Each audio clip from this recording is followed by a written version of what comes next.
తన యొక్క ఆస్తులు అప్పులు రెండిటి పరిగణలోకి తీసుకొనే అప్పిచ్చేవాడు అప్పిస్తాడు. ఆ రాష్ట్రం యొక్క పరపతి ఏందని బట్టి దాన్ని డెట్ జిఎస్డిపి రేషియో అంటారు.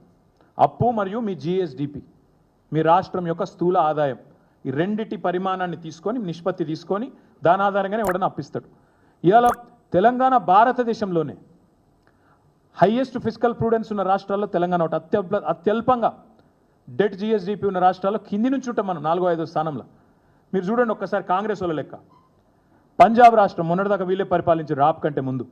అక్కడ డెట్ జిఎస్డిపి రేషియో 44.1%. మొన్నటిదాకా కాంగ్రెస్ పరిపాలనలో ఉన్న పంజాబ్లో 44.1% డెట్ జిఎస్డిపి.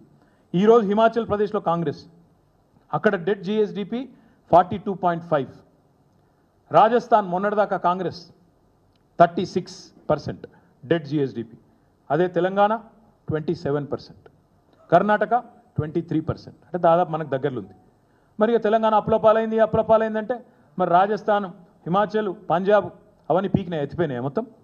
అక్కడ మీ కాంగ్రెస్ వాళ్ళు ఉన్నారు కదా, మాట్లాడుతందుకు సిగ్గుశరం లేదా? ఏది పడుతుంది ఉర్రొచ్చా నోరుని? కానీ ఇంత దారుణమా?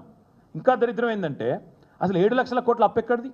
ఇంతకంటే చిల్లర మాట ఉంటుందా? ఇంకోటి మీరు విడుదల చేసిన శ్వేతపత్రంలోనే డిసెంబర్ 23లో మీరు అధికారంలోకి రాగానే శ్వేతపత్రం విడుదల చేశారు. మీరు ఏం చెప్పినలా?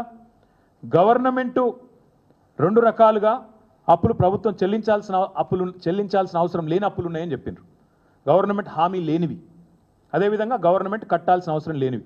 2 కలిపితే దాదాపు ఒకటేమో 59,414 కోట్లు, ఇంకోటేమో 95,462 కోట్లు. ఇది ఎందుకు చెప్తున్నా అంటే గవర్నమెంట్ వీటికి సంబంధమే లేదు.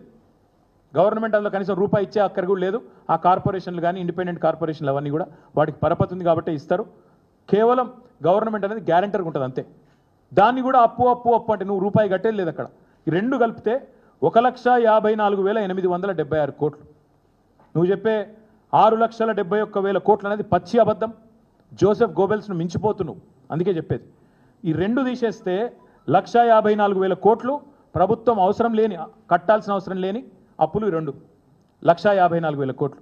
అది పోను మా ప్రభుత్వం వచ్చిన నాటికే పాత అప్పు ఏదైతున్నదో 72,658 కోట్లు మా ప్రభుత్వం వచ్చే నాటికి 2014లో. సో 72,658 ప్లస్ 1,54,000 కోట్లు ఇవి తీసేస్తే మిగిలిందెంత? 4 లక్షల చిల్లర కోట్లు, 4,20,000 కోట్లు. ఇక దీనికి వీళ్ళ బిల్డప్ ఏదో జరిగిపోయింది. ఇప్పుడే నేను చెప్పిన మరి తెలంగాణ రేషియో డెట్ జిఎస్డిపిలో 27,